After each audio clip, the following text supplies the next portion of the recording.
Selamat sore Bapak Ibu sekalian, apa kabar?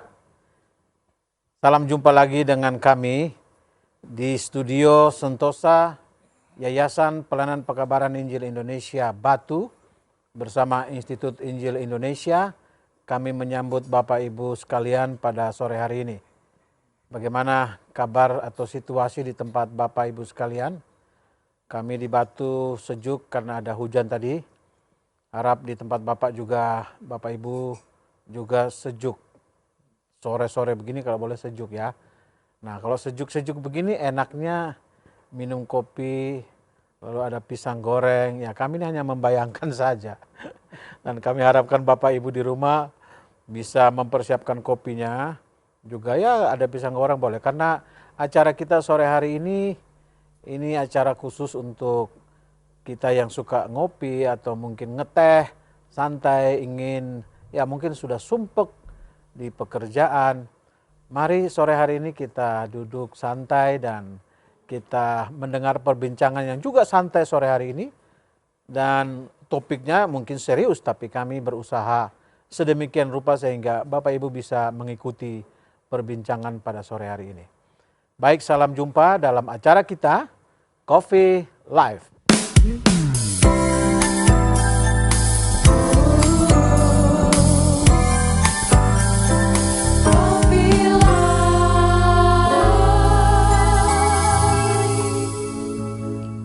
Bapak Ibu kalau kita melihat di sekitar kita, Bapak Ibu pasti memperhatikan kejadian-kejadian akhir-akhir ini.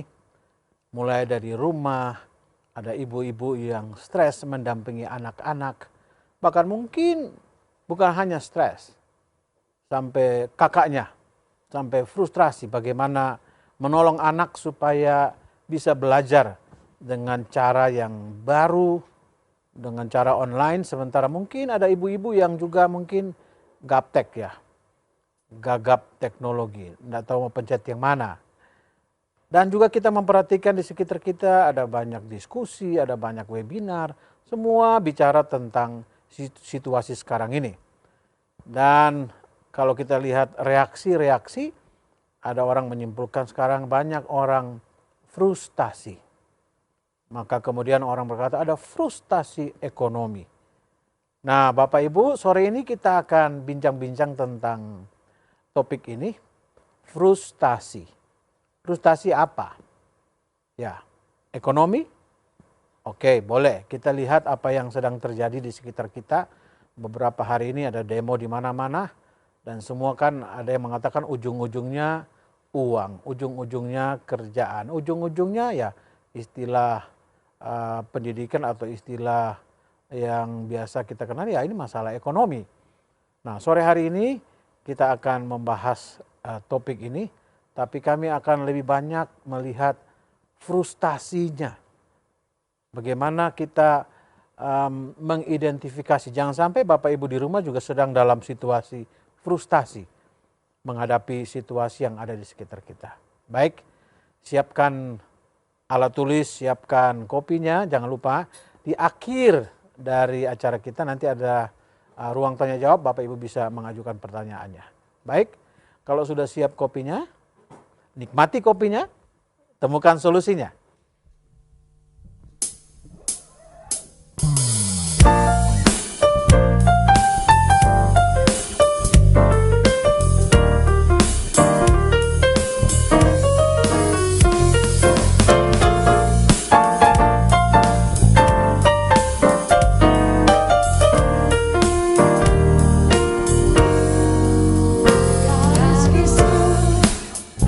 All the time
mendengar musik seperti ini kalau di kafe pasti Bapak Ibu tidak akan cepat-cepat seruput kopinya.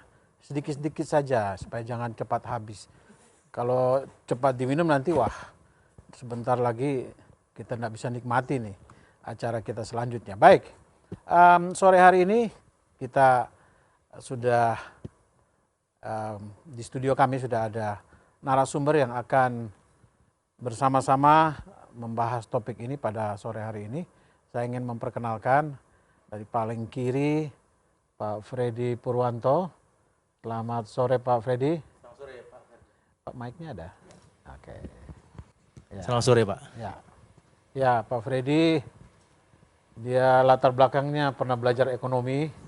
Jadi kami nanti ingin mendapat masukan dari beliau soal ekonomi. Memang dia belum pernah menjadi presidir perusahaan apa begitu, tapi paling tidak mengerti soal ekonomi daripada kami.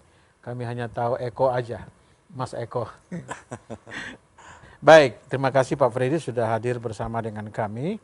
Dan yang kedua, Bapak Gunaryo Sudarmanto. Selamat sore Pak Dar. Selamat sore Pak Ferdi. Nampaknya ada yang bertanya, kok Pak Dar terus? Ya memang kami punya pembicara ini yang utama-utama nih.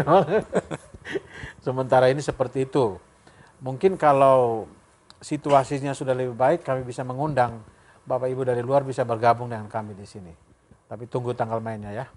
Yang berikut juga bersama-sama kami di sini ada Pak Roland. Selamat sore Pak Roland. Selamat sore Pak Ferdi. Ya, Pak Roland kami mengharapkan ada di sini supaya bisa menolong kami juga untuk melihatnya secara luas karena beliau pengalamannya cukup banyak. Jangan buat saya frustrasi Pak. Pak dengan saya langsung frustrasi ini. Ini topiknya frustrasi, jadi memang saya sengaja buat supaya semua narasumber frustrasi dulu. Baik, kita akan mulai perbincangan kita sore hari ini. Frustasi. Apa itu frustasi? Kalau definisi umum katakan itu sebagai kekecewaan dalam diri individu yang disebabkan oleh tidak tercapainya keinginan tertentu. Itu dia definisi yang umum. Saya kutip dari Kompasiana. Apa itu frustasi? Nah, Pak Freddy, apakah boleh kita hubungkan frustasi ini dengan ekonomi? Apa itu yang maksud banyak sekarang kan muncul di media itu frustasi ekonomi, frustasi ekonomi. Apa memang si ekonomi itu frustasi Pak ya? Monggo Pak. Iya. Terima kasih Pak Ferdi. Sebenarnya istilah yang sering muncul berkaitan dengan pandemi ini adalah resesi gitu ya Pak ya. Resesi gitu. Nah, resesi itu menggambarkan satu kondisi ekonomi yang turun gitu. Tapi itu harus 2 kuartal lebih gitu. Jadi kalau 1 kuartal misalnya hanya Januari, Februari, Maret sampai April itu aja enggak persoalan. Makanya berita resesi itu muncul ketika akhir Agustus, awal September sampai sekarang gitu. Itu berarti kuartal ini adalah kuartal ketiga Pak. Gitu, ya. Ketiga Pak. Jadi sudah yang ketiga baru boleh disimpulkan resesi.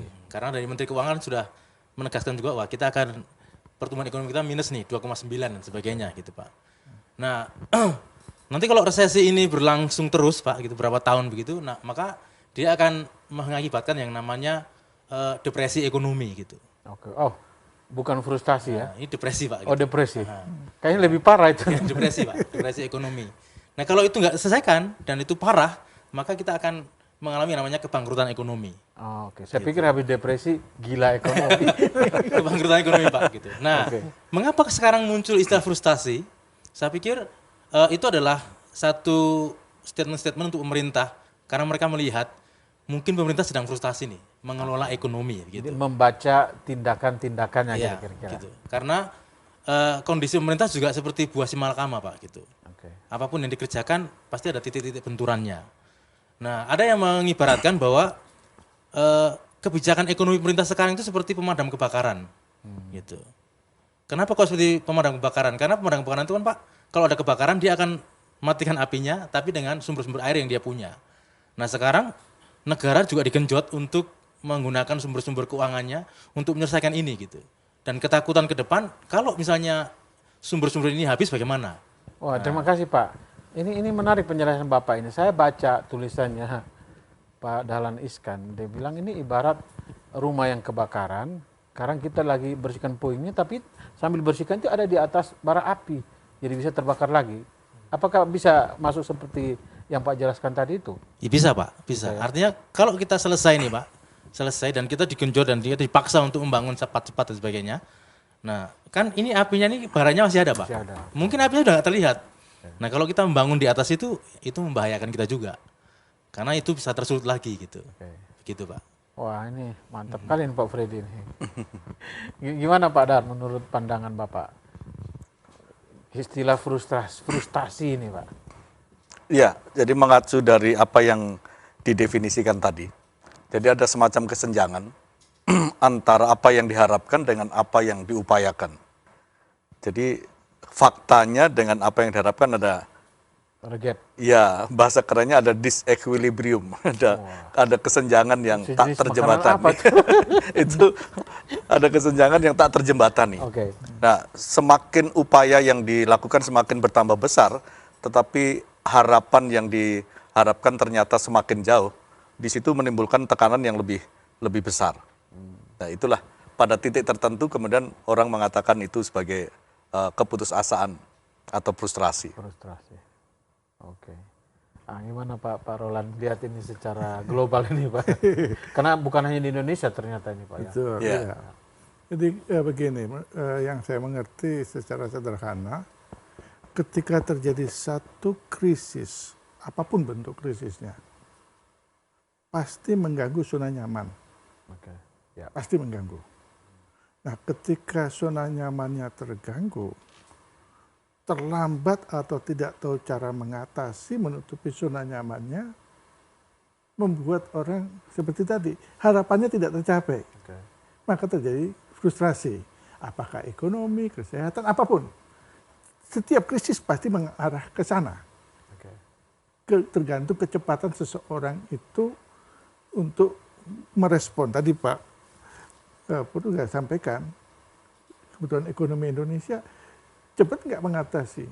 Kalau mengatasi sumbernya habis nggak? Putus asa dia frustrasi. Nah, kurang lebih gitu. Itu yang saya bisa mengerti Pak Ferdi. Jadi di sini ketika zona nyamannya terganggu, pasti semua orang akan bertindak. Nah, tindakan seperti apa yang harus diambil, nah itu lagi bergantung lagi. Iya. Ya. Bagaimana mereka mengambil tindakan, salah bertindak, Bisa malah frustrasi. tambah fatal. Tambah fatal. Oke. Kalau tepat bisa jadi keluar lebih cepat. Oke, survive lah. Dia Survive, bisa ya. survive. Ya. Survive. Ya. Oke. Wah, ini dia. Nah, sekarang kalau penjelasan Bapak bertiga seperti itu, tentu Bapak Ibu di rumah sekarang mulai berpikir ini.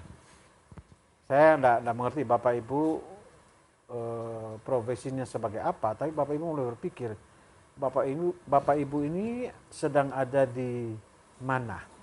Apakah zona nyamannya sedang terganggu? Dan mungkin ada yang sudah ambil tindakan. Dan tindakan-tindakan itu mungkin sekarang akibatnya sedang Bapak Ibu alami. Apakah begitu? Oke, kita akan lanjutkan nanti setelah segmen ini. Nah, Bapak-bapak, mari kita nikmati dulu kopi. Rupanya sudah disiapkan untuk kita juga. Dan Bapak Ibu yang ada di rumah, boleh bersama dengan kami. Ya, saya belum lihat itu. Angkat dulu, Pak Effendi, angkat dulu cangkirnya. Baik, mari nikmati kopinya, temukan solusinya.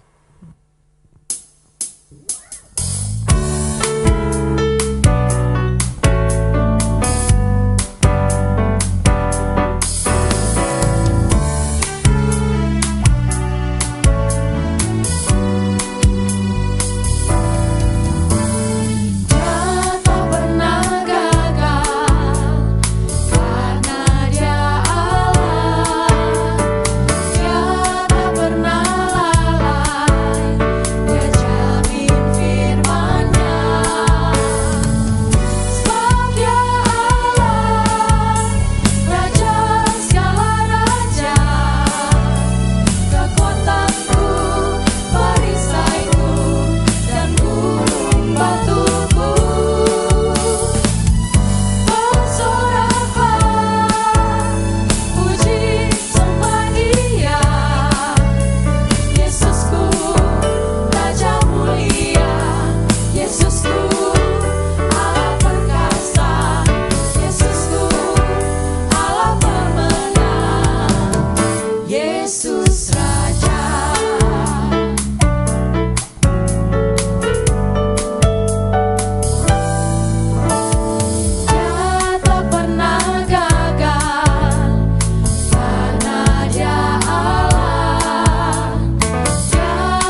ketika zona nyaman kita terganggu atau oleh karena ada krisis, saya pikir namanya manusia, kita semua akan berpikir keras bagaimana caranya supaya mempertahankan zona nyaman kita. Tapi sebelum kita bertindak, sebaiknya kita duduk tenang dulu, kita bertanya, sebenarnya ini apa sebabnya? Saya pikir kita bertindak tanpa tahu sebabnya juga bisa fatal. Bukan begitu Bapak-Bapak? Iya. Nah, segmen yang berikut ini saya ingin masukan dari Bapak-Bapak. Sebenarnya apa sih penyebabnya? Kalau saya boleh bagi, nanti saya minta Pak Freddy tolong. Dari segi keluarga, ekonomi keluarga, apa bisa jadi penyebab kok sampai bisa frustrasi? Monggo Pak. Dari ekonomi keluarga ya Pak? Iya. Ya. Baik, terima kasih Pak. Ekonomi keluarga satu sisi bisa menimbulkan frustasi juga Pak. Karena pada waktu sebelum COVID kan Pak, ya tidak ada resesi ekonomi dan sebagainya, kita masih bisa bekerja dengan baik, penghasilan masih lancar dan sebagainya. Nah kita masih bisa beli apapun dengan nyaman begitu Pak. Ya. Tapi setelah kondisi ini terjadi, ada banyak PHK, ada banyak mungkin dan keluarga kita juga terdampak. Nah sumber kita juga menipis kan Pak gitu. Nah kalau kita hidup seperti dulu, membahayakan keluarga kita gitu. Karena kita harus bijak mengatur keuangan, kalau enggak berbahaya Pak. Berarti kita harus berani melangkah dan berani berkata, aku tidak seperti yang dulu lagi. Jangan aku masih seperti yang tak bisa. dulu Pak, itu bahaya itu Pak. Karena kondisinya berbeda Pak. Oke, Gitu. oke. Kalau lagu pasti Pak Freddy pasti cepat. Jadi tidak bisa aku masih seperti yang dulu. Memang aku harus berubah ya. Ada lagunya juga kan Pak. Ada juga. Aku berubah. Harus berubah. Ya memang yang lalu dengan Dr. Benny bilang untuk mengatasi COVID-19 ini perubahan perilaku itu yang diperlukan. Nah, apakah ini juga boleh kita terjemahkan ke dalam konteks frustrasi ekonomi ini? Bagaimana Pak Dar? Iya kan sebenarnya saya melanjutkan tadi pemikiran tentang bagaimana antara harapan dengan fakta itu terjadi kesenjangan tadi. Sehingga frustrasi lebih disebabkan pada respon terhadap situasi eksternal khususnya. Ya. Dan yang diharapkan, yang dia ingin segala sesuatunya terpenuhi, tapi ketika faktanya kemudian apa yang diharapkan itu semakin menipis, semakin tidak ada, dan di sana responnya menjadi muncul ketakutan, muncul tekanan di dalam dirinya. Nah, saya pikir itu sudah menjadi semacam karakteristik awal dari sejak manusia ada. Khususnya setelah manusia itu berdosa, memang terjadi kesenjangan tadi antara harapan dengan fakta tidak sinkron, sehingga ketika dia mengharapkan itu tidak terpenuhi, harapan-harapannya tidak terpenuhi, akhirnya dia menjadi frustrasi dengan dirinya sendiri. Oke, baik, terima kasih Pak. Nah, saya lanjutkan dulu. Bagaimana Pak Roland melihatnya ini? Jadi kalau tadi saya mulai dari Pak Freddy, kita bicara mulai dari ekonomi keluarga, lalu kita mau lihat sebab-sebabnya, ya pandemi ini memaksa orang harus berubah, Nah tadi Pak Dar bicara tentang, ya kita natur kita sebagai orang berdosa, kita ada di sekitar ini juga, antara harapan dan kenyataan yang tidak tercapai. Saya mau Pak Roland melanjutkannya, bagaimana dengan tadi itu Pak sempat bicara zona nyaman, itu kan terjadi krisis, itu berarti ada situasi emergensi. Betul, ya. Nah jadi begini, dan krisis apapun, kebetulan saat ini wabah penyakit ya. Nah dalam satu kondisi seperti ini, apakah ada yang menjadi victim atau tidak? Nah jadi korban, jadi katakanlah victim misalkan kepala keluarga di PHK atau kepala keluarga kena sakit, otomatis dia tidak bisa bekerja. Sumber penghasilan hilang. Kalau punya cadangan, syukur-syukur berapa besar cadangannya. Kalau tidak ada cadangan, betul-betul masuk di dalam krisis. Nah, ini betul-betul tidak nyaman. Itu yang kita bisa lihat, apalagi 70 atau 60% kehidupan orang Indonesia kan gajinya harian. Ini kalau Indonesia diukur ya. Sehingga kalau yang menjadi victim itu adalah kepala keluarga, itu memang menjadi masalah serius untuk mereka. Tapi kalau salah satu dari keluarga, maka kepala keluarga mulai berpikir bagaimana cara jalan keluarnya. Nah, kurang lebih begitu. Jadi kita memang harus melihat makin spesifik kemana kira-kira siapa yang menjadi korban, siapa yang survive, siapa yang tidak kena hajar itu. Tapi kalau punya cadangan banyak mungkin mereka nggak mikir ya. Oke Pak, nah sekarang begini Pak. Taruhlah victimnya ini kepala rumah tangga. Semua kepala yang ada rumah tangganya, tolong perhatikan. Kalau ini terjadi victimnya, kepala rumah tangga. Apa yang harus dilakukan Pak? Sebabnya sudah jelas, misalnya sekarang pandemi COVID-19. Ya perusahaan-perusahaan juga harus bagaimana supaya survive. Dia harus mengurangi tenaga kerja. Nah, kalau sebabnya itu, apa yang Bapak ingin sampaikan kepada kepala-kepala keluarga ini Pak? Kita melihat kalau sederhana dalam konteks kita terjadi ya, ketika terjadi pandemi ini kita tidak menjadi victim dalam konteks CBPI, tapi kita ditantang untuk survive.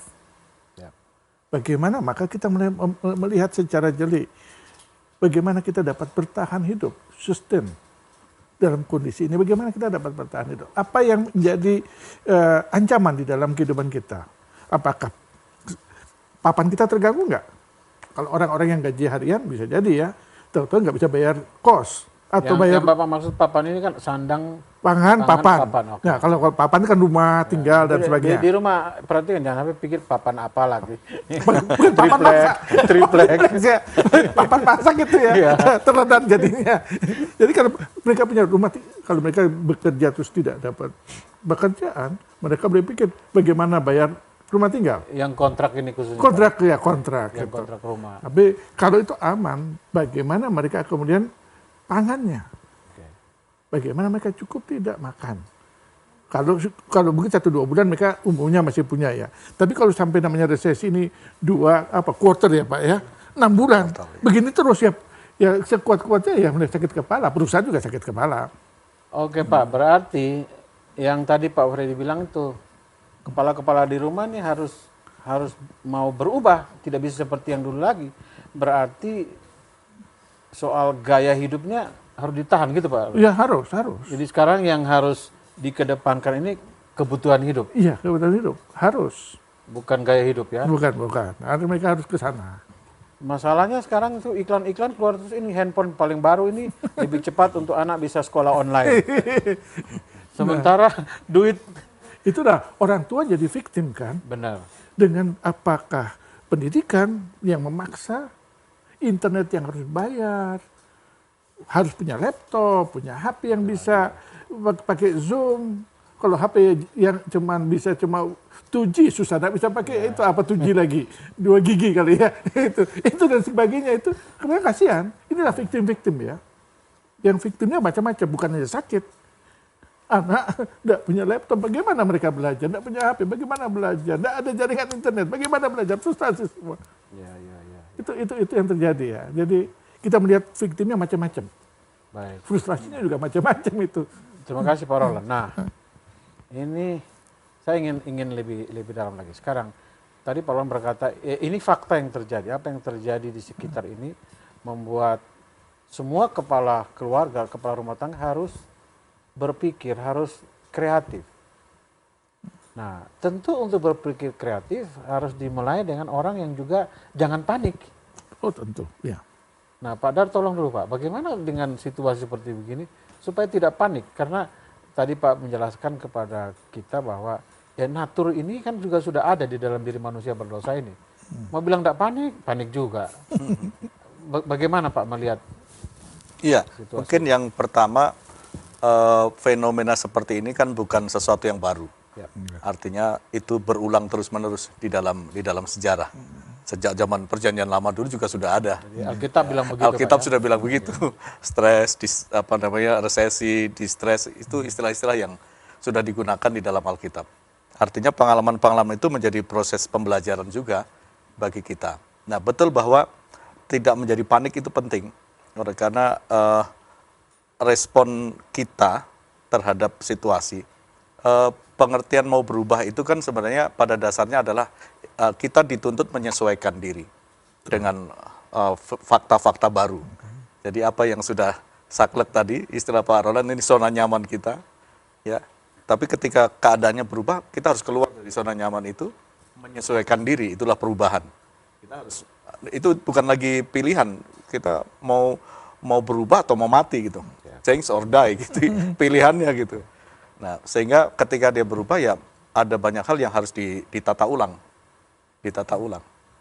Beberapa nasihat mengatakan harus memanage apa yang ada ini semaksimal mungkin, seefisien mungkin, sehingga tadi menentukan skala prioritas.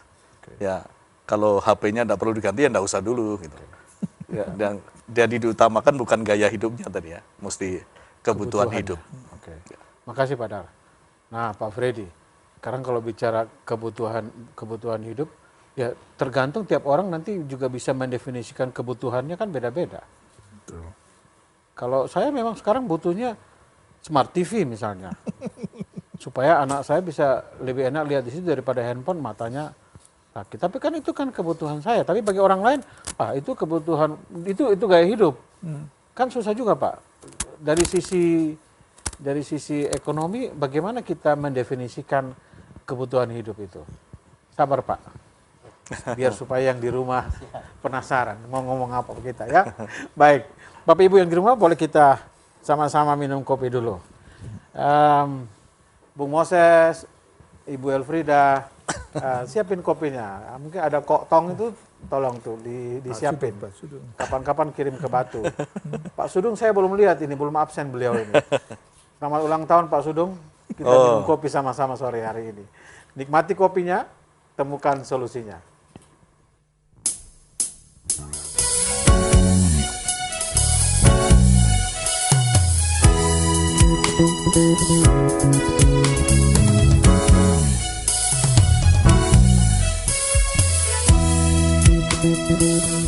Begitu besar kasih Allah pada kita,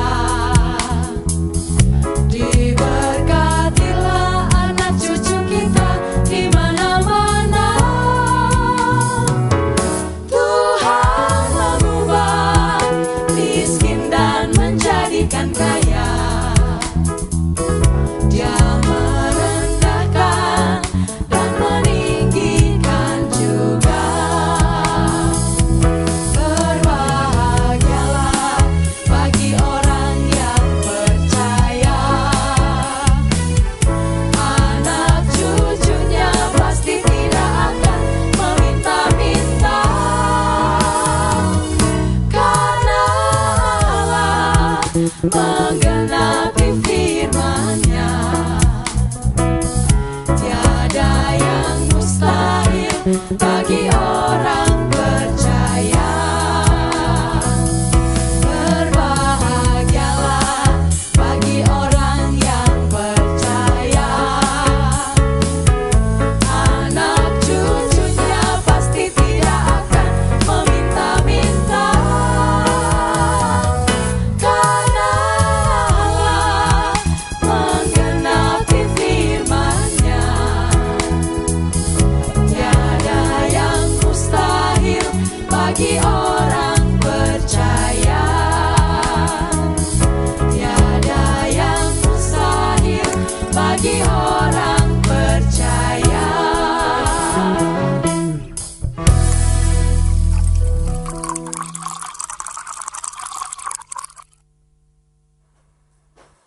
Ya, dalam situasi sulit atau orang katakan frustrasi seperti sekarang ini, kita perlu mendefinisikan ulang kebutuhan hidup itu apa sih? Karena kalau tidak, ada akibat. Orang frustrasi itu akibatnya banyak. Nanti kita akan perbincangkan sebelum kita masuk nanti dalam tanya jawab pada sesi yang terakhir.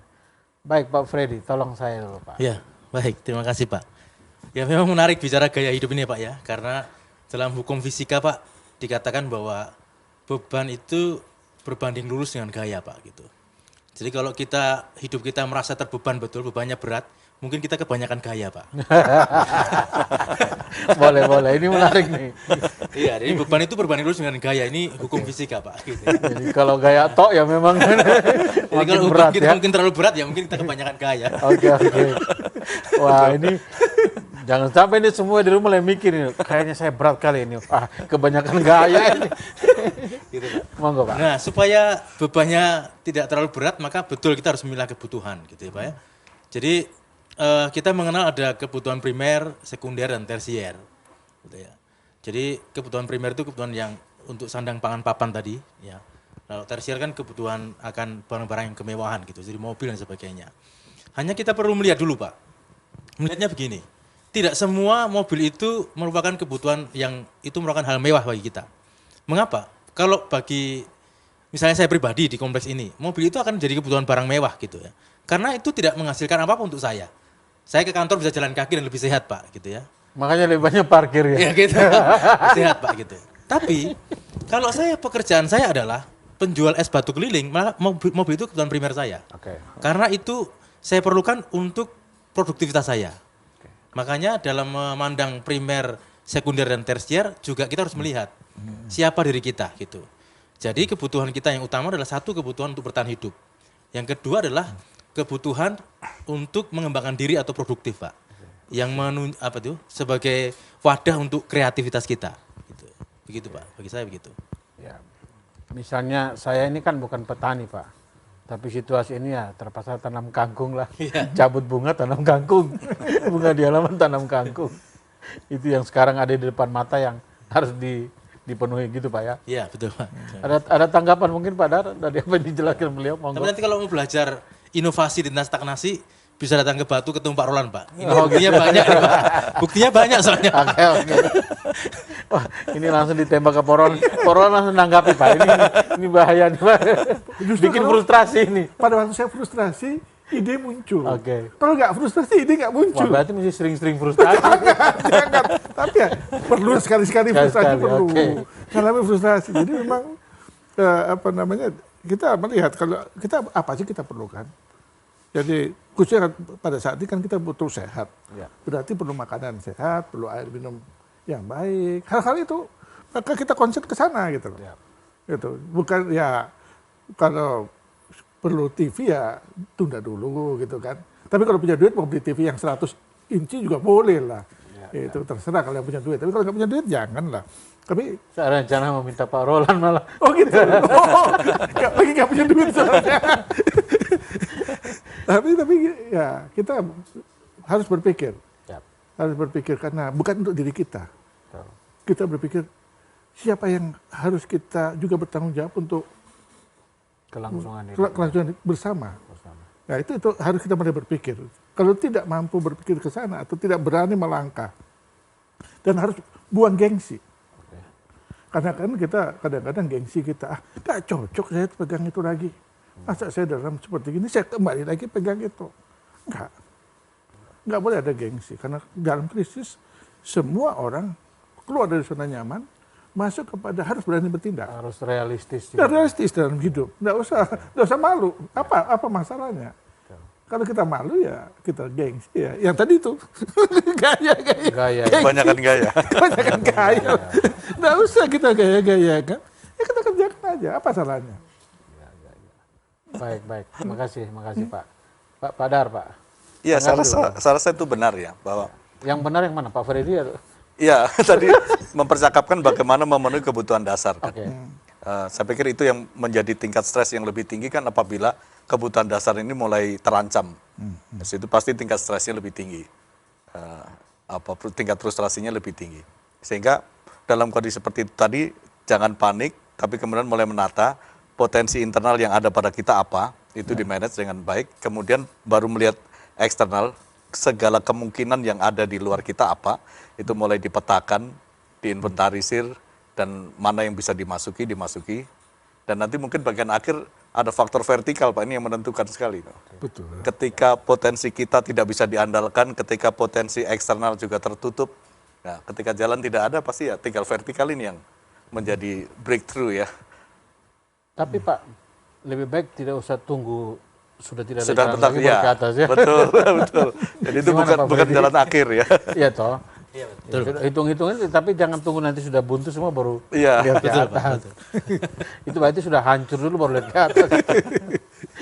Mulai dari awal, mulai berdoa, menata, saya pikir kalau kita datang kepada Tuhan, disitulah cara mengatasi kepanikan yang Iya, pertama. iya. Baru kita bisa mengatasi. Saya pikir di Alkitab juga banyak contoh ya. Oh ya. Tadi Pak Roland bicara saya misalnya dari Abraham. Oh ya. Mereka itu 3 kali kalau baca itu bapak-bapak itu ya, baik Abraham, Ishak, Yakub. Mereka mengalami krisis ekonomi. Ketika mengalami krisis ekonomi, mereka bertindak. Tidak segan, padahal mereka kan pengusaha besar, kaya. Tiba-tiba mengalami krisis. Ya mereka tidak segan-segan. Pertama Abraham ke Negev, cari. Beli makanan, tidak malu dia pergi. Yakub juga begitu. Apa namanya, kirim anak-anak ke Mesir, beli beras ke sana. Mereka nggak malu, mereka berjalan. Risiko banyak, mereka jalan. Nggak tinggal di rumahnya mereka aja, mereka ternaknya banyak pun nggak bisa makan, juga sama aja kan.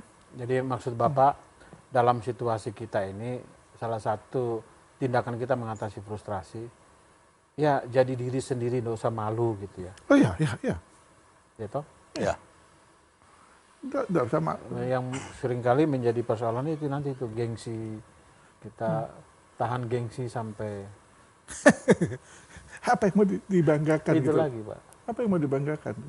Kondisi sekarang setiap orang, setiap negara, nggak ada negara manapun nggak ada yang bangga dengan negaranya. Mereka minta tolong, mereka katakanlah, mereka saling menolong, saling terbuka. Nggak ada, bahkan boleh dilihat negara-negara yang tadinya saling tidak mau membuka diri, terbuka. Sebetulnya kita juga secara kecil kita bisa saling menolong apa aja. Nggak boleh segan. Ini harus berubah memang. Pola pikir kita harus, bukan berarti kita minta-minta ya kan tadi lagunya bagus dong, kita tidak minta-minta, tetapi pola pikir kita harus berani berubah. Itu aja buat saya. Ya itu saya di sini tadi diganggu Pak Freddy, ya saya berubah. Saya harus berubah. Kalau nggak mau berubah gimana? Semua susah, susah harus berubah. Jadi dalam hal ini memang pemimpin-pemimpin yang tanda petik kalau kita bilang itu frustrasi, kena yang pertama itu para pemimpin. Ya, Karena dia harus memikirkan banyak orang yang dia pimpin Pak ya. betul. Nah, kalau pemimpin panik, Ya itu makanya kepala rumah tangga panik. Atau pemimpin panik biasanya mengganggu seluruhnya. Tetapi kalau kita tenang, kita mulai berpikir, ya tentu tanya Tuhan, apa yang aku harus buat? Berikan aku pengertian. Supaya aku tidak salah melangkah. Dan Tuhan berikan pengertian, kemudian tanpa segan saya jalan. Melakukan semua tanpa segan, sudah nggak lagi pikir, sudah Tuhan izinkan sejahtera ya. Ukuran kita kan kita merasa tenang waktu melangkah. Dan Tuhan buktikan ketika kita melangkah, Tuhan itu tidak pernah menutup berkatnya untuk kita. Selama kita mau bekerja, melakukan sesuatu. Tuhan tuh adil kok. Tuhan adil banget. ya Pak. Tapi kan Pak, begitu kita melangkah, yang pertama kita harus juga meyakini dulu kan. Meyakini ini pimpinan Tuhan, ya Pak Dar. Ya. Kalau tidak ya kita bisa juga mengulang kesalahan Elimelek dengan Naomi itu semua kan mereka harus keluar dari situasi krisis di Bethlehem. Tapi sebenarnya itu karena dosa maka ada kelaparan, bukan oleh karena situasi yang umum, tapi karena dosa. Tapi mereka pikir ya sebagai ayah yang baik kan Elimelek berpikir untuk anak-anaknya. Jadi keputusan yang baik itu belum tentu benar, Pak. Ya. Gimana Pak Dar? Iya, saya rasa benar itu Pak.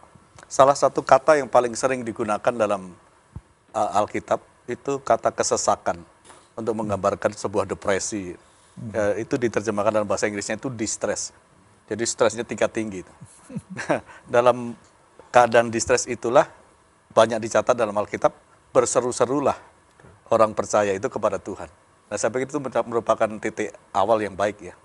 Berseru-seru kepada Tuhan itu artinya mulai ada unsur penyerahan diri, mulai ada unsur mengandalkan Tuhan, mulai ada unsur mengharapkan dari Tuhan.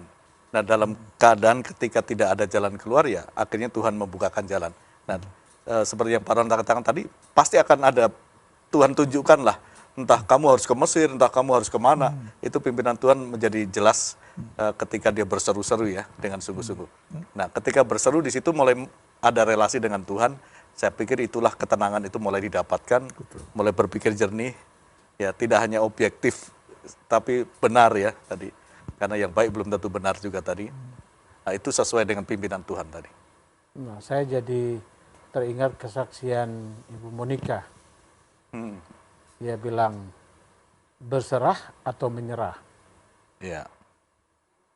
Bapak Ibu di rumah pasti ingat ya, kesaksian yang lalu, ketika dalam situasi yang sulit karena kena sakit itu, kalimat penting itu, berserah atau menyerah. Ya, mungkin Bapak Ibu di rumah sedang berpikir, iya ya, ini ekonomi kami ini di rumah juga makin parah nih. Nah, tinggal membuat pilihan sekarang, mau berserah atau menyerah. Begitu berserah, baru tenang. Begitu tenang, baru kita bisa duduk toh, Pak Freddy, mulai hitung-hitung. Segi ekonomi pakai kalkulator toh, Pak. Iya. Bagaimana menghitung langkah-langkah apa yang harus diambil ke depan. Soalnya begini Bapak-bapak di sini, ini kalau frustrasi ini ditanggapi secara salah, itu akibatnya luar biasa. Yang pertama itu agresi marah, bukan hanya marah, tapi marah yang agresif dan merusak. Katanya orang Jawa sumpek. Itu sumpah bener tuh. Kelepek-kelepek. Sampai bisa tindakan anarkis tuh. Iya. Biasanya orang berpikir jalan pintas, dan itu yang berbahaya. Itu dia. Ketika kita frustrasi, orang berpikir jalan pintas. Nah, jalan pintas itu selalu berbahaya. Oke. Selalu tidak nyaman. Nah, itu memang, karena itu memang pertama kita berserah, kedua kita mulai berpikir secara jernih. Ya, harus berpikir secara dan real. Oh, ini yang harus saya kerjakan. Gitu. Jadi kalau enggak boleh jalan pintas juga. Iya. Karena tidak ada yang dikerjakan jalan pintas itu berhasil, enggak ada. Dan orang bekerja itu harus berjuang, capek memang. Menghadapi sesuatu itu capek. Keberhasilan itu tidak langsung jadi, tidak ada.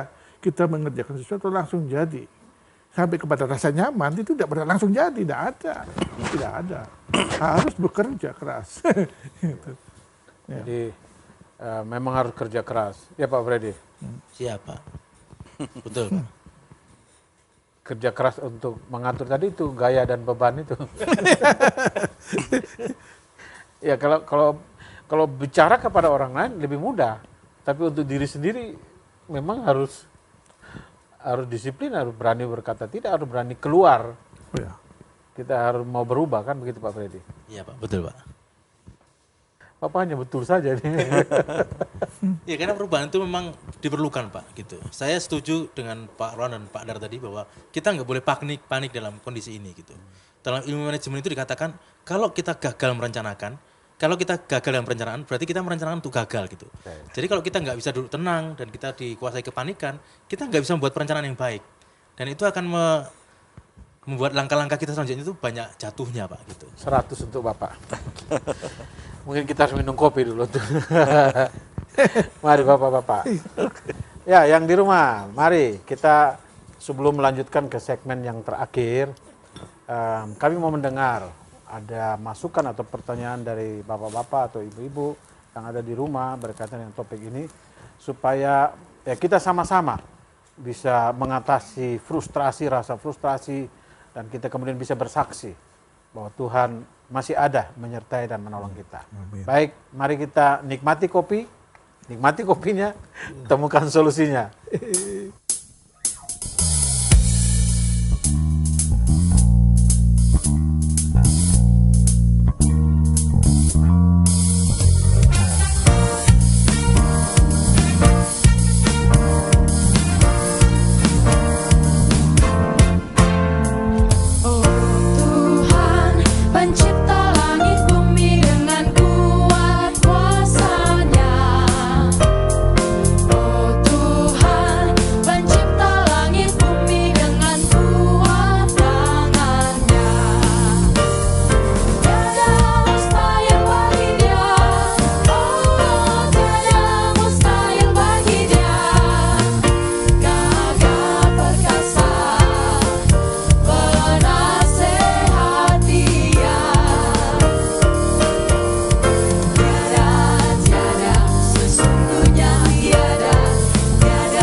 Yes, nothing is too difficult for thee. Tidak ada yang sukar bagi Tuhan. Sebab itu Bapak Ibu di rumah jangan terlalu sukar-sukar mikirnya. Pertanyaannya boleh sukar, tapi tidak usah terlalu dipikir-pikir jadi sulit. Baik, kita masuk pada segmen yang terakhir ini.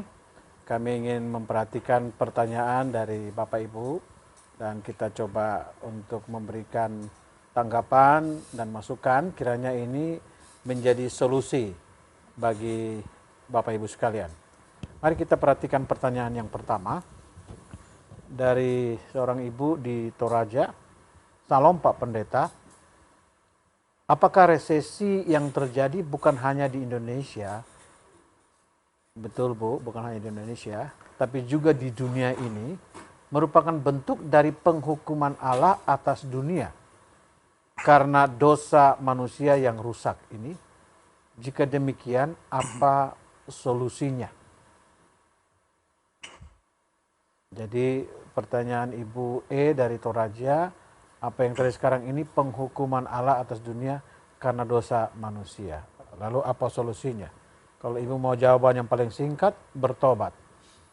Ya kalau karena dosa ya hanya itu, harus bertobat semua. Bagaimana Bapak-bapak? Pak Roland. Iya, saya tidak mau katakan itu dosa atau tidak. Memang manusia sudah pada umumnya berdosa. Iya, dunia memang dalam keadaan berdosa. Tetapi Tuhan mengizinkan, setiap krisis Tuhan mengizinkan untuk manusia melihat kembali bagaimana pola. Buat saya pandemi ini menarik dari satu sisi ya. Bukan saya senang dengan pandemi ini, tapi dari satu sisi saya senang karena mengubah cara hidup manusia. Manusia tadinya sembrono, tidak menghargai hidup seenaknya. Tiba-tiba kita harus new normal. Walaupun buat saya itu abnormal, tapi menjadi new normal. Artinya kita mulai belajar menghargai orang lain, belajar menjaga kesehatan diri, belajar hidup teratur. Kita dipaksa hidup teratur, hidup sehat, hidup ini dipaksa. Tuhan izinkan, sesuatu Tuhan izinkan untuk kebaikan kita sebetulnya. Kalau dari Alkitab jelas sekali menjelaskan, Roma 8:28, Tuhan turut bekerja sama itu untuk membuat kebaikan buat orang-orang yang percaya kepada Dia. Ya. Sehingga dosa, manusia berdosa, bertobat harus. Tapi Tuhan mau mengubah cara hidup manusia. Seluruh dunia. Tuhan mau mengubah cara hidupnya. Itu aja. Ya, jadi Ibu, resesi itu kemarin kami sempat bahas di hari Kamis ya. Resesi itu kalau ditaruh kata atau huruf P jadi resepsi. Dan P itu pertobatan katanya. Jadi kalau bertobat bisa resepsi. Ya jadi saya pikir jawaban itu cukup atau Pak Dar boleh tambahkan sedikit? Ya, saya pikir yang disampaikan Pak Roland sudah cukup. Bahwa selalu ada dua unsur, ada dua sisi lah. Bahwa sebuah penderitaan yang dialami oleh manusia, ada unsur kesalahan manusia pasti ada. Ya kan? Ada unsur kesalahan. Dari beberapa kali pertemuan-pertemuan itu akhirnya ada semacam kesimpulan bahwa resesi yang terjadi ini khususnya di Indonesia itu sebagai akibat tunggal dari COVID-19. Jadi nampaknya tidak ada faktor lain yang cukup signifikan untuk mempengaruhi itu. Jadi ini resesi ini faktor utamanya memang COVID. Nah lalu ditanya, lalu COVID ini penyebabnya apa? Nah, jawabannya akan sama. Bahwa ada unsur kesalahan manusia pasti ada. Tetapi juga unsur tadi yang Pak Ron katakan, itu Tuhan izinkan. Tuhan izinkan itu terjadi. Dengan demikian, apakah ini suatu hukuman atau justru proses pemulihan atau pemurnian? Sehingga selama masa pandemi itu ada banyak hal yang diperbaharui. Jadi ada semacam restart peradaban. Jadi peradaban seolah-olah dibuat baru lagi. Langit menjadi lebih sehat, udaranya lebih sehat dan sebagainya. Jadi dalam banyak hal seperti itu. Sehingga pastilah dengan adanya kesulitan ini manusia juga banyak disadarkan tentang hidupnya sendiri dan tentang bagaimana hubungannya dengan Tuhan. Itu pasti akan ada banyak perubahan-perubahan yang harus terjadi ya. Saya pikir pertanyaan Ibu kita dari Toraja tadi juga pertanyaan banyak orang tentang Ya. hal ini. Tapi mungkin saya hanya berikan masukan sedikit saja. Selalu bilang Tuhan yang hukum, Tuhan yang hukum. Ini penghukum. Kenapa enggak usah libatkan Tuhan lah? Mari kita bertobat saja dan kita menata hidup kita lebih baik lagi. Tapi selalu begitu ya. Oke. Baik, kita lanjutkan pertanyaan yang berikut. Yang kedua dari 0813 42083 triple X. Alkitab mencatatkan beberapa kali bahwa terjadi kelaparan di Palestina atau di Israel. Salah satunya dialami oleh Naomi. Nah, tadi saya singgung. Dan keluarganya, artinya Alkitab secara jelas menggambarkan resesi yang dialami juga oleh umatnya. Pertanyaannya, apakah salah jika kita mengambil langkah seperti Naomi dan keluarganya yang memilih meninggalkan Kanaan atau Bethlehem dan menetap di luar negeri? Karena dampaknya justru mereka mengalami yang lebih menyedihkan. Ya, terima kasih untuk pertanyaan ini. Jadi Elimelek dan Naomi bersama Mahlon Kilion, mereka pergi mencari kehidupan, justru yang mereka temui kematian. Nah, bagaimana kita menjawab ini, Pak? Pertanyaannya, apakah salah jika mengambil langkah seperti Naomi dan Elimelek? Pak Freddy dulu, Pak. Ya, terima kasih Pak. Kalau dari saya, pertanyaannya adalah bukan salah atau tidak salah gitu. Pertanyaannya mungkin harusnya apakah itu kehendak Tuhan atau tidak. Gitu. Ketika kita mencari Tuhan dan kehendaknya, dan Allah berbicara jelas kepada kita dan kita meyakini itu, yang melangkahlah dengan apa yang dinyatakan Tuhan itu. Gitu, Pak. Ya, yang kedua, negara memanggil kita sekarang juga. Pak. Kenapa? Karena resesi ini perlu pemulihan ekonomi. Dan kalau tidak ada transaksi di negara ini, ekonomi akan semakin merosot. Gitu. Jadi negara juga memanggil kita, Pak. Jadi satu, rasa kebangsaan kita juga tertantang sekarang. Yang kedua, di atas semuanya, apakah Allah menghendaki untuk saya memang pergi ke luar negeri? Karena di berbagai belahan negara juga terjadi resesi. Amerika lebih tinggi resesinya, Pak. Resesi sekitar 30-40%. Singapura juga demikian itu. Indonesia baru 5,3 kan, Pak, dan sebagainya. Jadi dunia juga mengalami semua. Pertanyaannya adalah apakah Allah menghendaki saya ke sana atau tidak? Yang kedua, negara sedang memerlukan anak-anaknya nih. Ibu Pertiwi sedang menanti anak-anak untuk berkarya di negeri ini, Pak. Benar, Pak. Tapi kalau mau keluar negeri, mau kemana? Sama juga ya. Seharusnya nggak boleh kemana-mana, sudah. Di sini sudah paling aman ya. Nggak dapat izin, Nggak dapat izin. nggak ada pesawat. Swab lagi, swab lagi. Belum tentu lolos. Dibilang reaktif lagi, tiket hangus lagi, Pak. Udah di sini aja lah, stay home. Stay healthy, stay strong. Kan sekarang semua gitu, Pak ya. Iya. Ya, kalau pertanyaan Ibu tadi, kalau kita ke dalam teks Alkitab pasti ada jawabannya. Ya, Pak Darya. Iya, Jadi pasti. kan keputusan Elimelek dan Naomi ini latar belakang kitab Rut itu saat itu kan hakim-hakim 6. Ya. Jadi akibat kesalahan mereka Tuhan izinkan bangsa lain datang menghancurkan semua kebun mereka, tanaman mereka, maka terjadi kelaparan. Seharusnya bertobat bukan pergi cari-cari perkara. Karena Naomi sendiri yang bilang. Jadi yang Naomi yang mengaku kalau dia salah itu Naomi bukan kita. Betul. Gitu Pak ya. Ya. Ya. Kalau kita lihat di kisahnya bangsa Israel dan Naomi itu ada sedikit berbeda case-nya ya. Jadi kita juga harus agak sedikit hati-hati. Karena kalau itu karena dosa, karena kesalahan dan itu bersifat lokal. Ya. Sementara yang dialami oleh Yakub dan anak-anaknya bersifat global. Oke. Itu bersifat luas. Di mana semua sampai Yusuf itu membangun lumbung-lumbung besar yang akhirnya bisa menolong bukan hanya orang Mesir tapi Israel. Alkitab mencatat Israel, tapi juga negara-negara lain juga dalam catatan yang sekuler menunjukkan juga banyak negara juga datang ke sana untuk mencari makan. Jadi Bapak mau katakan Alkitab memberi jawaban yang komprehensif lengkap, Iya. mulai keluarga sampai yang global pun Iya. ada di dalam. Ada, sehingga pada saat ini kan masalah global. Ya. Maka adalah yang terbaik adalah kita membangun kekuatan kita di dalam. Saya kira pemerintah Indonesia sudah tepat mulai memikirkan. Kalau kita membandingkan sekarang kita membandingkan sejarah krisis resesi ekonomi yang paling berat di dunia itu tahun 30-an sampai 33 setelah pandemi flu Spanyol. Misalkan ini kalau bicara sejarah ya. Ada pertanyaan ini juga perlu kita lihat dari sisi itu apa namanya? Ketika krisis ekonomi melanda dunia, Amerika sangat bijak di dalam mencari langkah keluar. Seperti Pak Jokowi saat ini. Dia membangun ekonominya. Memang cetak uang dan buat itu ekonomi dipaksa berputar di dalam negeri. Dan itu akhirnya membangun Amerika negara yang pertama keluar.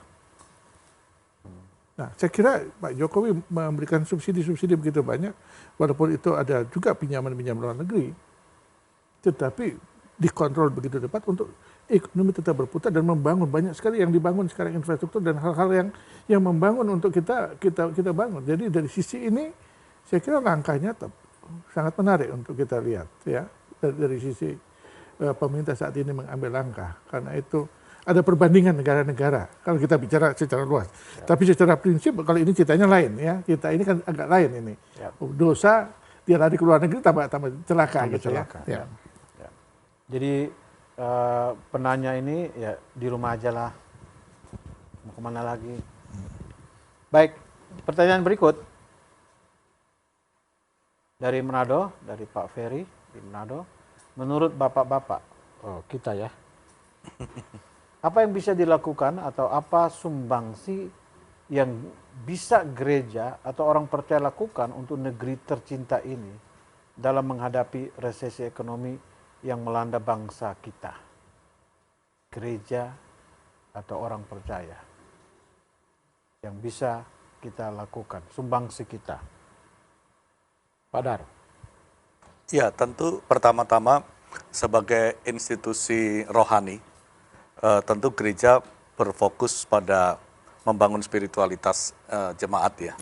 Saya pikir itu yang paling fundamental. Karena dengan spiritualitas yang baik, kemudian warga jemaat sebagai bagian tak terpisahkan dari masyarakat Indonesia, itu juga mempunyai tadi, tidak menjadi panik, menjadi tenang, sehingga mampu berpikir lebih sehat, lebih tertata, tersistem. Itu akan sangat menolong. Jadi membangun spiritualitas itu menjadi tugas utama gereja lah. Yang kedua, gereja juga sebagai lembaga masyarakat mempunyai juga potensi-potensi yang harus digali sehingga sumber daya manusianya dan sumber daya alamnya yang dimiliki oleh gereja itu dimaksimalkan. Betul. Ya, dimaksimalkan sehingga human resources-nya ya semua diberdayakan. Dalam bahasa rohani kita warga jemaat itu punya talenta, punya karunia-karunia yang khusus. Nah, semua itu memang harus dieksploitasi semaksimal mungkin sehingga kreativitasnya muncul. Nah, dan itu meskipun mulai dari hal yang kecil, apabila itu dilakukan rame-rame kan itu menjadi punya dampak yang lebih luas. Daripada mengeluh ngedubel di rumah ya. Iya. Oke, baik. Pak Freddy ada tambahan sumbangsi gereja atau orang percaya untuk negeri tercinta menghadapi resesi ekonomi ini? Ya. Kalau saya Pak, ini saatnya menjadi berkat gitu Pak. Okay. Menjadi berkat itu dalam arti begini, kita jangan hidup sembarangan. Bukan masalah hanya supaya saya nggak tertular COVID gitu, enggak. Tapi masalahnya adalah supaya saya jangan jadi penular juga gitu. Gitu Pak. Itu persoalan di situ. Jadi kalau kita ikut protokol kesehatan itu adalah supaya kita menjadi berkat. Artinya kita tidak menjadi oknum penular itu gitu. Yang akhirnya menyengsarakan orang. Jadi sumbangsi yang Bapak mau sampaikan, jangan lupa pakai masker gitu ya. Iya, 3M itu penting tuh 3M Pak. itu ya. Penting. Oke, baik. Penting. Terima kasih Pak Roland. Iya, begini, terima kasih pertanyaan ini menarik. Apakah kita orang Kristen gereja melangkah apa? Nah ini saya mau punya satu tim kecil mengadakan survei. Ini sedikit survei ya menggambarkan ya. Dalam kondisi sekarang dengan menerapkan 3M, ada hal yang menarik. Orang ke mall itu 90% menjaga diri. Tapi begitu orang masuk ke kantor, di jalan mereka pakai semua masker. Tapi sampai di kantor hanya sekitar 10% yang pakai masker. 90% mereka lepas. Akibatnya terjadi new cluster. Di kantor. Di kantor. Dan ini menjadi masalah baru yang mengakibatkan ekonomi negara ini makin terganggu. Yang kedua, orang jalan-jalan, waktu pulang ke rumah, karena mereka anggap di rumah itu sama-sama keluarga, mereka menjaga proses membersihkan badannya dan semua itu tidak dilakukan, hanya 3%. Ini dari survei. Nah, menunjukkan bahwa mereka menganggap enteng hal ini. Nah, edukasi ini sangat rendah. Maka buat saya, gereja apa peran gereja?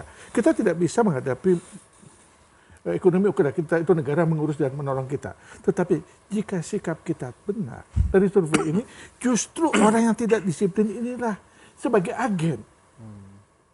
Yang 90%, data kita 96,3% itu mereka disiplin. Hanya 3% lalai, 0,3 acuh tak acuh, 0,3% yang acuh tak acuh. Tapi justru 0,3% inilah pembawa masalah baru. Dan itu menjadi sekarang loncatan tinggi. Itu yang disebut dengan kelompok manusia transformer. Mereka yang pindah-pindah, keluar masuk seenaknya. Ini pembawa. Nah itu kemarin kami ada rapat khusus ya, untuk membahas ini sehingga perlu dipikirkan. Memang kami usulkan ke pemerintah pusat juga untuk bagaimana peranan bukan PSBB skala besar, tapi skala kecil, PSBD, per desa, per keluarga, per itu. Kita lagi berbicara khusus. Nah, sumbangsi kita gereja, kita atur ke dalam. Supaya kita disiplin, supaya klaster-klaster ini tidak muncul. Itulah sumbangsi kita. Kalau saya kira itu sumbangsi, maka ekonomi akan berjalan normal kalau makin kurang ini ya kan. Itu secara global ya. Itu gereja harus bersama-sama. Umat Kristen harus tunjukkan sikap. Oke, berarti kita sumbangsi gereja memperhatikan prosentasi yang tadi yang kecil, yang acuh tak acuh dan tidak disiplin itu ya. Iya. Oke, saya pikir itu jawaban untuk pertanyaan Pak Ferry tadi. Jadi kalau ke gereja jangan lupa pakai masker, kalau pulang juga di rumah bersih-bersih dulu baru bisa itu dengan keluarga. Jangan kita pikir sudah aman-aman saja. Yang kerja di kantor juga demikian. Masuk kantor maskernya tidak lagi di muka tapi sudah jadi jenggot. Baik, kita lanjutkan pertanyaan yang berikut. Dari 08579288 4XXX. Saat ini ada banyak orang termasuk orang Kristen yang mengalami efek dari resesi yang terjadi. Saya diantaranya. Saya di PHK oleh perusahaan. Saya jujur bahwa saya sangat frustasi. Tetapi gereja nampaknya berdiam diri saja. Saya pun tidak dikunjungi oleh pendeta atau majelis saya, walaupun itu sekedar didoakan. Saya kecewa. Mungkin karena pandemik. Pertanyaan saya, apakah topik ini relevan untuk gereja? Ya relevan banget lah. Ya pasti relevan banget Pak. Kan kita baru bicara ini apa sumbangsi gereja, pasti relevan. Tapi pertanyaan ini baik saya pikir untuk pendeta, majelis, gereja-gereja yang ada di seluruh Indonesia perlu memperhatikan ini. Begitu Pak. Pak Ferdi, kalau menurut saya gini Pak Ferdi, Ya. minta maaf saya Monggo, nyeladikin dulu Pak. Ya. Saya tertarik dengan peristiwa Tuhan Yesus ketika dia mengajar, ada 5.000 orang datang. Oke. Itu murid-murid Tuhan Yesus itu frustrasi. 5.000 orang ini dikasih makan kayak apa? Frustrasi mereka. Anak mungkin, tidak punya uang, tidak mungkin, semua nggak mungkin. Frustrasi mereka. Malah suruh diusir semua, pulang semua. Tapi Tuhan Yesus menanyakan, coba cari apa yang ada. Apa yang ada padamu? Apa di tanganmu ada apa? Di tangan itu diolah dan diberkati. Oke. Jadi buat saya Bapak, banyak orang di PHK saya mengerti. Tapi pasti di tangan Bapak tidak kosong. Pasti, di tangan kita pasti tidak kosong. Apa yang ada pada tangan kita, mau itu 2 ekor ikan, 5 ketul roti kah, 5 ekor ikan, 2 ketul roti kah, ya kembali-balik ya. Kembali-balik tidak apa-apa. Boleh. Tapi itu diolah, Tuhan berkati. Mau nggak kita yang kecil itu kita olah, apa yang ada pada tanganmu? Itu yang kita buat. Kita melangkah dengan apa yang ada pada tangan kita. Kalau ada cakalang fufu ya itu ya diangkat lalu diberkati. Olah bikin apa abon terus dijual, ya kan? Iya. Iya kan, bisa macam-macam kan? Apa ada masalahmu? Apa yang ada padamu? Iya. Apa yang ada padamu Pak Freddy? Lagu, Pak. Lagu ya. Oh, ada lagunya ya. Iya. Ada Pak Dar mau tambahkan Pak? Iya, saya pikir pertanyaan ini satu sisi juga memberikan tantangan baru buat gereja. Karena faktor social distancing, physical distancing itu membatasi ruang gerak gereja. Betul. Tapi faktanya bahwa ada juga warga jemaat yang mengalami seperti ini. Sehingga merasa tidak tersentuh oleh pelayanan gereja. Jadi gereja sekarang juga memang harus memikirkan sebuah pola baru bagaimana melaksanakan pastoralnya. Mungkin secara online atau apa ini harus gereja juga harus kreatif. Bagaimana tetap menjaga domba-dombanya ini yang sedang sakit tetap diperhatikan. Zoom counseling. Ya. Konseling. Oh iya, benar juga ini. Perlu Zoom counseling. Baik, itu dulu jawaban kami untuk pertanyaan ini. Pertanyaan yang berikut dari 0823 2432 7XXX. Salam Bapak-Bapak, saya Ibu Ina di Kupang. Sepertinya saya kenalin Ibu Ina ini. Saya ini ibu rumah tangga yang frustasi. Suami saya satpam dan sudah di PHK ya, bukan di pihak. Iya. Sudah di PHK. Sekarang dia menganggur dan cuma duduk-duduk minum tuak. Ini bahaya ini. Tuak dan Sofia kok. Saya sendiri ajar anak-anak dan atur rumah tangga. Pusing dengan mata pelajaran anak. Pusing dengan suami. Menurut Bapak-Bapak, apakah ke depan ini akan ada titik terang? Dan apakah Tuhan dapat memulihkan keadaan ini? Pak Freddy tolong dulu ini, Bapak yang minum tuak ini. Baik, terima kasih Pak. Ya sebenarnya dari uraian-uraian tadi, kondisi ini kan sedang menyatakan Alkitab itu benar gitu. Kondisi ini kan gak ada yang baru tadi Pak Ronan bilang kan. Jadi sejarah membuktikan bahwa krisis itu sering terjadi. Di ekonomi juga, krisis itu bagian dari pergolakan ekonomi juga. Itu tidak bisa dipisahkan juga Pak. Jadi sejarah juga berulang. Jadi kalau apakah ke depan ada titik terang? Pasti ada titik terang. Gitu. Yang kedua, apakah ada titik terang untuk keluarga? Pasti ada titik terang. Kalau ada penyerahan kepada Tuhan, lalu ada komunikasi yang baik antara suami istri. Karena mungkin juga suami lagi down ini. Butuh dukungan istri Pak. Butuh ada teman bicara dan berdoa dan sebagainya Pak. Gitu. Juga sepertinya ini gereja juga perlu lihat ini. Iya. Ada bapak yang PHK duduk-duduk hanya minum tuak saja ini. Kalau tuak manis bagus, laru sopi ini bahaya. Gimana Pak Dar? Iya, jadi satu sisi gereja melaksanakan fungsi pastoralnya. Kemudian seperti saya katakan tadi, gereja juga secara kreatif menciptakan juga kreativitas yang bisa melibatkan warga jemaat untuk bisa diakomodir dengan berbagai macam cara lah. Ya. Yang itu memang menuntut gereja juga harus berpikir kreatif untuk itu. Oke. Baik, Pak Rohan? Kira-kira pertama selalu ada titik terang. Oke. Selalu ada titik Selalu ada titik terang, Bu. Selalu ada titik terang. Amin. Yang kedua, selalu Tuhan pasti memulihkan. Amin. Itu selalu. Ya. Itu tidak perlu ragu-ragu. Nah, sekarang bagaimana titik terang itu sampai kepada kita kan? Ya. Dan bagaimana Tuhan pulihkan sampai kepada kita. Yang pertama, harus perubahan itu bukan kita tuntut orang lain. Perubahan itu selalu mulai dari kita.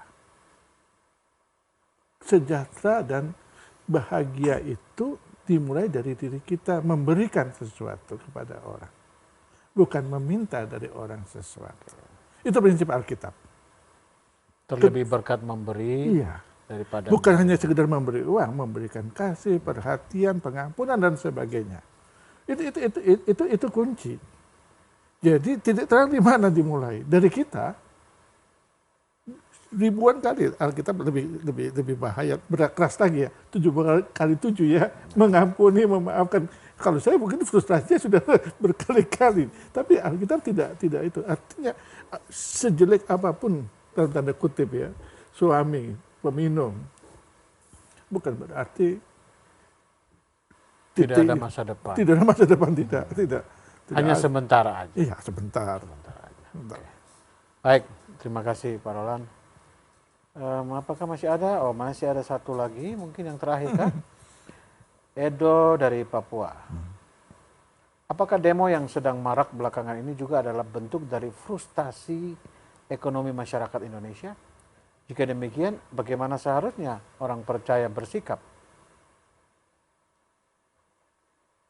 Karena demo belum tentu menyelesaikan atau mengatasi frustasi. Karena pemerintah sendiri juga mungkin frustasi dengan sikon yang ada. Oke. Sampai situ saja. Oke. Oh, situ saja sudah. Ya, jadi demo itu belum tentu. Apakah demo yang sedang marak-marak ini juga adalah frustasi ekonomi? Iya. Bagaimana seharusnya orang percaya bersikap? Nah, mungkin ini yang perlu kita jawab. Bagaimana kita bersikap? Ikut demo kah? Saya kira negara tidak dalam keadaan frustrasi dengan undang-undang ini.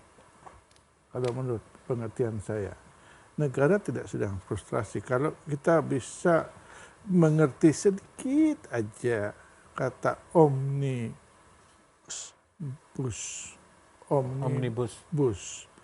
Bus itu base besar, omni itu apa saja yang dimasukkan di dalam base. Itu kan bahasa yang banyak penulis itu uraikan sangat baik. Asal kita mau baca dan dengar. Nah, law hukum, mengapa ini sudah dipikirkan oleh negara sudah 4 tahun, 5 tahun disusun. Karena memang di dalam berbeda dengan beberapa negara maju, proses untuk mengembangkan usaha itu mengalami kesulitan. Tapi buat saya undang-undang ini menarik justru untuk usaha kecil. Sementara dunia ini bicara soal lebih besar ya. Karena ini pertanyaannya untuk jangan saya terkena orang Papua, bisa jadi juga demo kaitan Papua dan banyak hal ya. Bisa salah arti nanti itu di situ. Tetapi dunia akan bergeser kepada usaha-usaha kecil yang akan dijual melalui online. Karena sekarang bergeser seperti itu. Maka negara kita meresponi buat saya tepat waktunya. Mungkin pemahamannya belum sampai, tepat buat saya waktunya untuk menjawab, mempersiapkan kita masuk kepada Pasar global. ya pasar global yang baru. Masalahnya orang bisa frustrasi kalau mereka tidak kompetitif, tidak kreatif.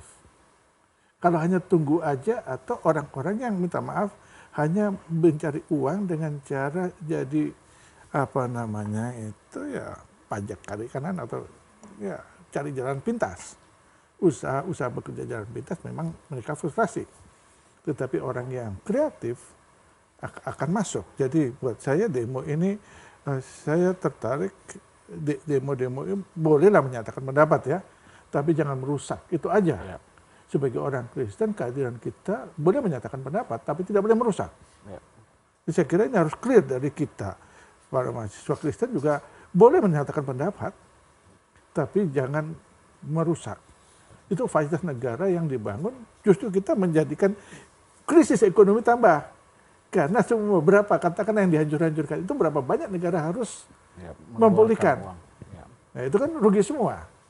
Itu buat saya bolehlah kalau mau demo menyatakan pendapat yang baik boleh, bukan berarti tidak boleh. Tapi jangan salah arti dengan apa yang sedang diperjuangkan. Ini tidak ada kaitan langsung dengan pandemi ini sebetulnya. Oke. Ya. Baik. Ada dari Padang? Enggak, Pak? Iya, saya pikir terkait dengan demo ini, sebenarnya kita membicarakannya dalam konteks khususnya Indonesia yang sedang mengalami surplus tenaga produktif, ya, usia produktif dengan yang disebut bonus demografi itu.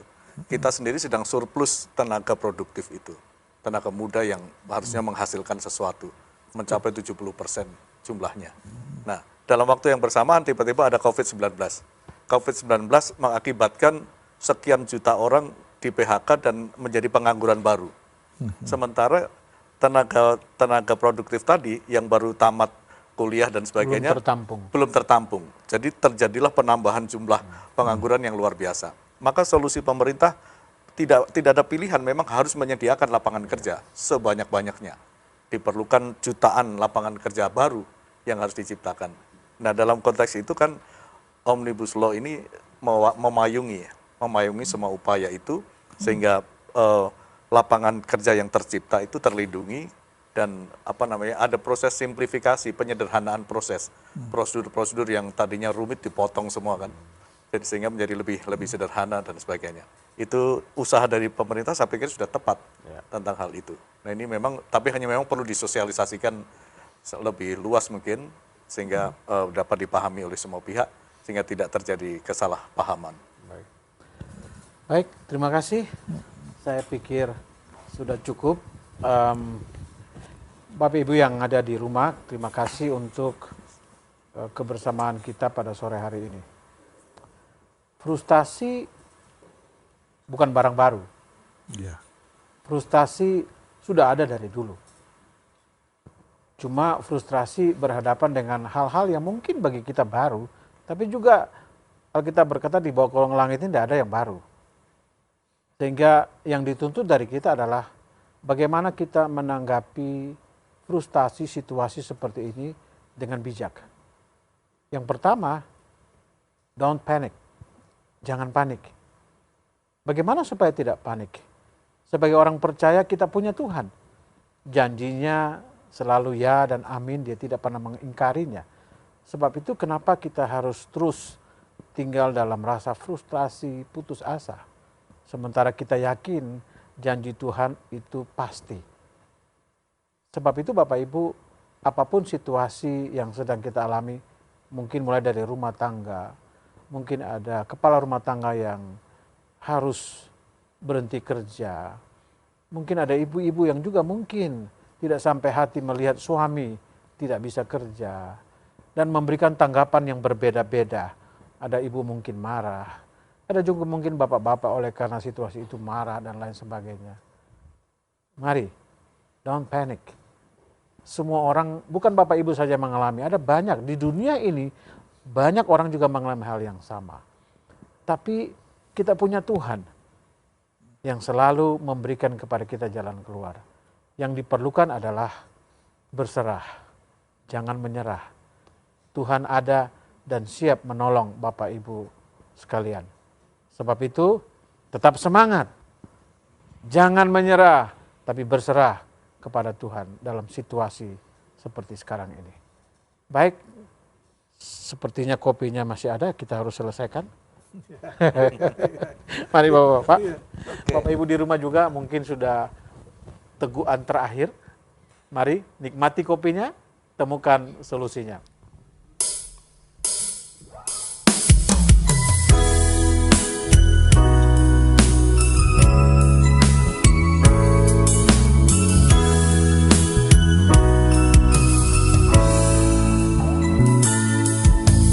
Walau di tengah tantangan zaman, kami datang memuji-Mu Yesus.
Puji Tuhan, terima kasih untuk kebersamaan kita pada sore hari ini.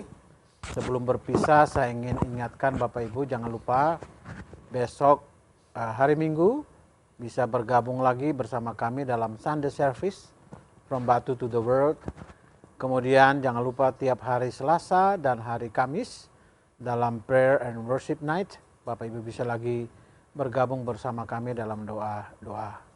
Dan sebelum saya menutup, saya ingin juga mengundang Bapak Ibu. Sore ini nanti jam 6 ada webinar yang khusus untuk kita semua. Itu dengan topik menarik, Business as a Mission.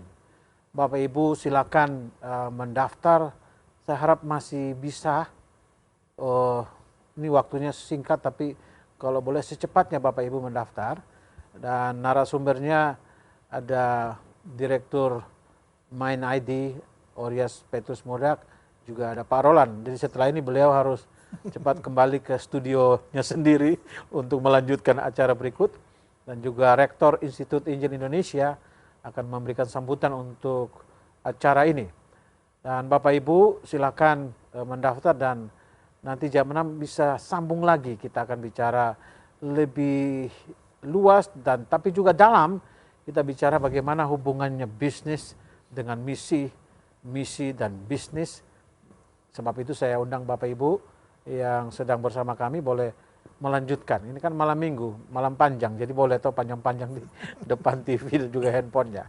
Baik, sebelum kita menutup, saya minta Pak Freddy boleh berdoa, memberkati semua Bapak Ibu yang sudah bersama dengan kita, yang mungkin tadi yang bertanya, ada yang suaminya di PHK, kita berdoa supaya Tuhan menolong. Pasti ada titik terang, pasti ada jalan keluar.